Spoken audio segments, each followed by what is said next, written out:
The 4 principles of the West direction in the shamanic medicine wheel are non-engagement, non-certainty, non-attachment, and fearlessness. So these 4 principles guide the practices of introspection, transformation, and alignment with the natural flow of the universe. They encourage deep emotional healing and letting go of old patterns, embracing courage in the face of the unknown.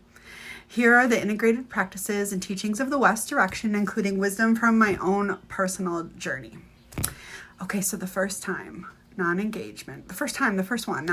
Non-engagement involves being flexible and open, yet unwavering in your integrity. It means not colluding with societal norms or expectations that do not align with your true self. To practice this, you can embrace the flow of the universe without micromanaging every aspect of your life. You don't have to manifest every detail yourself. You set clear intentions based on your vision, and then you allow its spirit to fill in the gaps while you take action on your part. It'll probably be a happy surprise when they do. Be adaptable and open to change, but don't compromise on your core values and integrity. And just to circle back to that, you need to know what your core values are in order to stick to it, right? And then trust in the process and let some things happen naturally without forcing or controlling outcomes.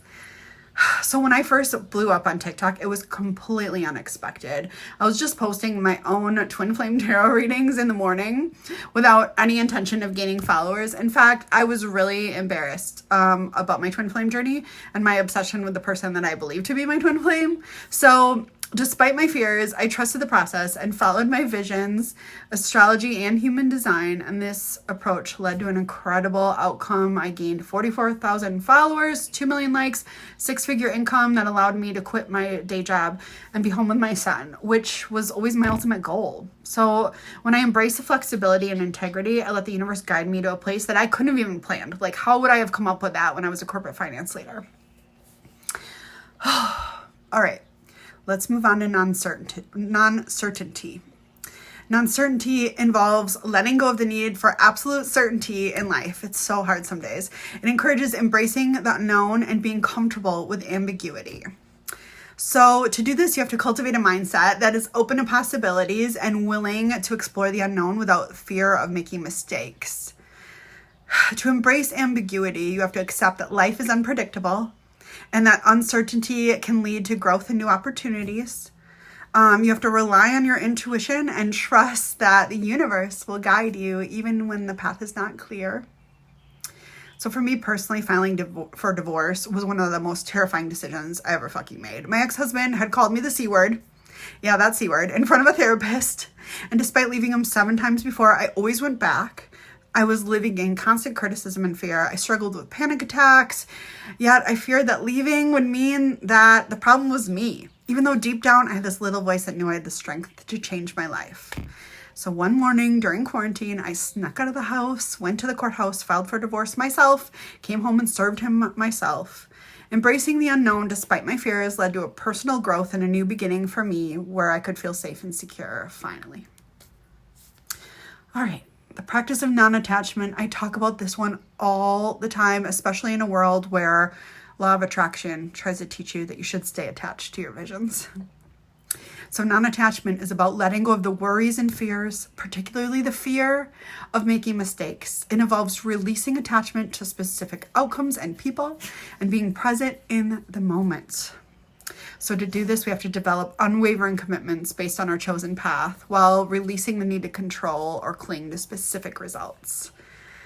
So the first thing is releasing worry, letting go of the fear of failure or making mistakes, trusting that each experience contributes to your growth. It can be gross too. Commitment to your values. Stay committed to your core values and intentions. Again, just a quick pause to say, if you don't know what your core values or intentions are, now's a good time to pause this and figure that out. I'm here if you need help figuring that out.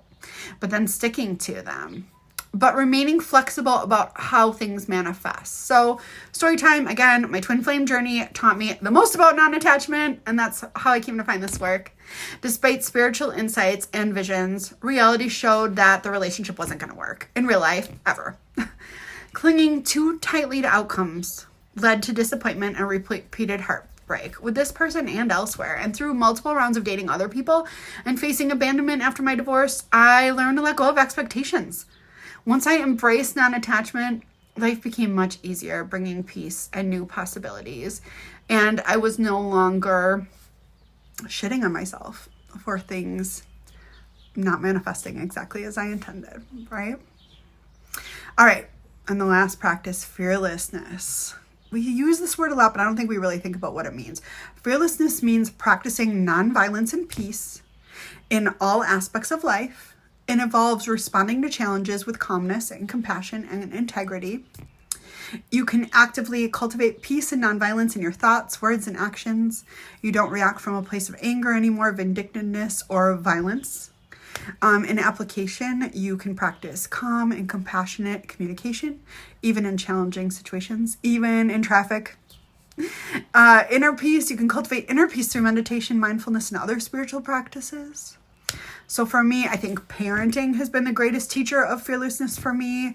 Listening to I used to listen to gentle parenting podcasts every day on the way home from work, and I would take deep breaths before entering my home. I aim to stop the cycle of yelling and abuse, and I would still go in the house and do it. So when I really started doing the inner work, that's when I learned to sit with the uncomfortable feelings within me instead of feeling like lashing outward externally. And that's when everything changed. The abuse stopped and I became more compassionate and integrity driven in my interactions with all people, especially my children and pets, fostering a peaceful home environment for them. So these four principles, while they seem like, duh, these are no-brainers, they are the 4 principles of the Shamanic medicine wheel of the West. And they have been an integral part of my healing. All 4 directions. Each direction has 4 principles. These 4 are just particularly important. I find I'm working with you guys on non-attachment and fearlessness a lot these days and always, especially those of us on twin flame journeys. But these practices can be reached. For any of you Jesus or Christian girlies out there, I just like to point out, when I learned shamanism, it warmed my heart because these are all Jesus's teachings too, which is the paramount of Christianity. So if you have any questions, throw them in the comments or in the forum, or hit me up on live to ask. I love talking about these practices and how they've impacted my lives. I want to hear how they impact you.